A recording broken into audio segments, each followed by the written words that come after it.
स्वागत है आप सभी लोगों का। उम्मीद करता हूँ स्वस्थ होंगे, मस्त होंगे और जबरदस्त होंगे। तो आज के इस वीडियो में हम पढ़ेंगे फिजिक्स का औसत वेग। तो आखिर ये औसत वेग क्या होता है, सबसे पहले हम इसकी डेफिनेशन जानेंगे, उसके बाद इसका मात्रक क्या होता है और इसकी राशि क्या होता है और इसका बीमी सूत्र क्या होता है, इसको हम जानेंगे। तो आखिर ये औसत वेग क्या है, ठीक। तो हम जानते हैं किसी भी भौतिक राशि का डेफिनेशन या तो हम फार्मूले के आधार पर करते हैं या तो चित्र के आधार पर। तो आज की इस वीडियो में हम फार्मूले के आधार पर जानेंगे कि औसत वेग क्या है, ठीक। तो हम जानते हैं कि औसत वेग बराबर होता है, औसत वेग बराबर चली गई कुल दूरी, चली गई कुल दूरी या विस्थापन बटे चलने में लगा समय, चलने में लगा समय, ठीक। तो यह होता है कि औसत वेग बराबर चली गई कुल दूरी या विस्थापन बटे चलने में लगा कुल समय, ठीक। किसी वस्तु या पिंड के द्वारा चली गई कुल दूरी या विस्थापन में जो समय लगता है, इन दोनों के अनुपात को हम क्या कहते हैं, औसत वेग, ठीक। तो हम यहाँ पे यदि आप डेफिनेशन लिखना चाहें तो लिख सकते हैं किसी वस्तु द्वारा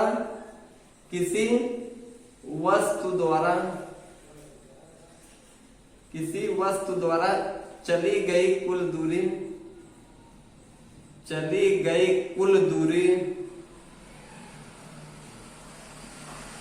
दूरी या आप लिख सकते हैं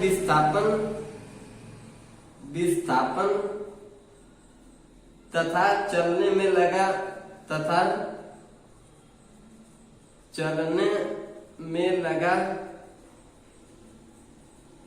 समय के अनुपात को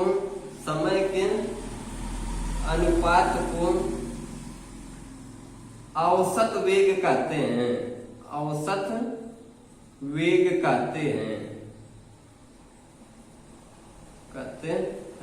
ठीक।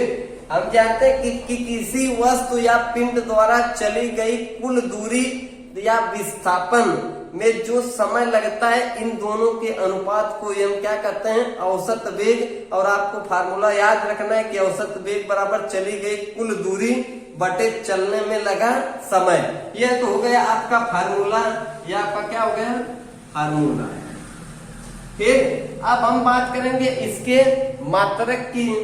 अब हम इसके यदि मात्रक की बात करें तो इसका मात्रक, अब देखिए इसके फार्मूले से ही पता चल रहा है कि चली गई कुल दूरी, ठीक। दूरी मतलब मीटर, दूरी किससे मापते हैं, मीटर से।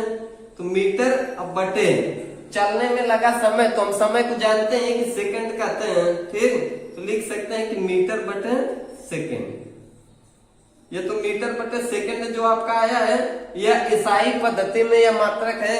यदि ठीक, यदि आप इसकी सीजीएस पद्धति की बात करें, सीजीएस पद्धति की, तो सीजीएस पद्धति में होता है सेंटीमीटर बटे सेकंड, सीएम बटे सेकंड, ठीक। तो यह हो गया मात्रक की बात, मीटर प्रति सेकंड, ये आपका एसआई पद्धति में मात्रक होता है। और सीजीएस पद्धति की बात करें तो सेंटीमीटर प्रति सेकंड।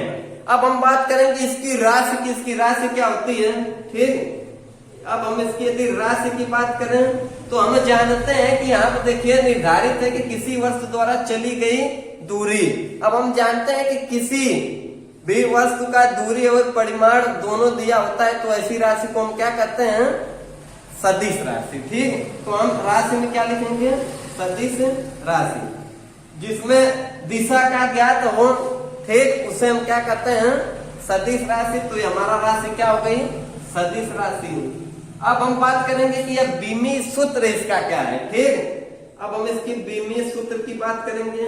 बीमी सूत्र की बात करें तो आपका होता है m के पावर 0 और l के पावर 1 और t के पावर -1, या आप इसे लिख सकते हैं l के पावर 1 और t के पावर -1, ठीक। क्योंकि हम जानते हैं कि किसी के घात यदि 0 है तो उसका मान क्या आएगा 1। तो यहाँ पे m के घात 0 है तो हम इसे लिख सकते हैं सीधे सीधे l के घाते 1 और t के घाते -1। ठीक, इस तरीके से आप आसानी से याद कर सकते हैं कि औसत वेग वह होता है कि किसी वस्तु या पिंड द्वारा चली गई विस्थापन या दूरी तथा चलने में लगा समय के अनुपात को हम क्या कहते हैं, औसत वेग। फार्मूला के माध्यम से भी आप समझ सकते हैं। मात्रक की बात करें तो मीटर प्रति सेकंड आपका एसआई पद्धति में है और सीजीएस की बात करें तो सेंटीमीटर प्रति सेकंड। अब यहाँ पे हम देखेंगे कि राशि जिसमें दिशा का ज्ञान हो उसे हम क्या कहते हैं, सदिश राशि ज्ञात है। तो ये हो गया आपका सदिश राशि। बीमी सूत्र की बात करें तो m के घाते 0, l के घाते 1, t के घाते -1 या l के घाते 1 और t के घाते -1। ठीक, तो उम्मीद करता हूँ आपको वीडियो जरूर पसंद आया होगा। यदि पसंद आता है तो वीडियो को लाइक कमेंट करें और चैनल पर नए हैं तो चैनल को सब्सक्राइब करें।